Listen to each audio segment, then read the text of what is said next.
Sabay-sabay pinalipad ang mga puting lobong ito sa Lingayen, Pangasinan bilang simbolo raw ng malinis at mapayapang eleksyon ngayong taon. Pinangunahan ng aktibidad ng PNP Regional Office 1. Bahagi ng aktibidad ng Unity Walk, Interfaith Rally at paglagda sa isang Peace Covenant. Nagdaos din ang parehong aktibidad sa Lawag City, Ilocos Norte, sa Calaca, Batangas, Mlangco, Tabato at iba pang lugar. Ang mga puting lobo simbolo raw ng malinis at mapayapang eleksyon sa Mayo. Pero paano naman ang kalat na iiwan ng mga ito? Paliwanag ng Eco Waste Coalition, ang mga pinalipad na lobo, puputok at hindi naman kontrolado kung saan ito babagsak. May dalawang karaniwang uri ng lobo, ang latex balloon na biodegradable o nabubulok at ang mylar o foil balloon na hindi naman nabubulok. Ang sinasabing biodegradable na latex balloon, 6 na buwan hanggang 4 na taon ang inaabot para mabulok. Ilan sa mga balloons na lumilipad din ay may mga content na plastic at ang problema dito, nagiging microplastic siya o naghihiwa-hiwalay into smaller pieces na siya nakakain ng mga isda na sa ating inuhuli at kinakain.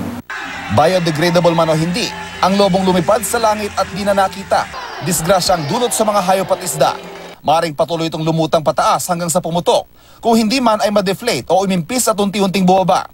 Pagsayad ng lobo o mga pira-piraso nito sa lupa o tubig, maaari itong mapagkamalang pagkain ng mga hayop o isda.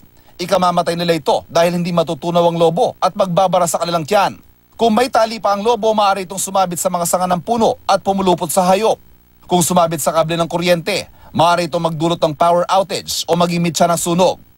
Nitong Disyembre lang, ilang balloon drop events ang kinansila matapos mabatikos online at sitahin ng DNR. Kabilang dyan ang world record attempt na balloon drop ng Cove, Manila. Marami pong paraan para iparating ang ating mensahe sa nais nating gawing proyekto. Huwag naman po yung magpalipad ng lobo dahil it will end up as garbage at solid waste na naman po yan. Aminado ang PNP na hindi napagtanto ng ilang regional commanders ang epekto sa kapaligiran ng pagpapalipad ng mga lobo.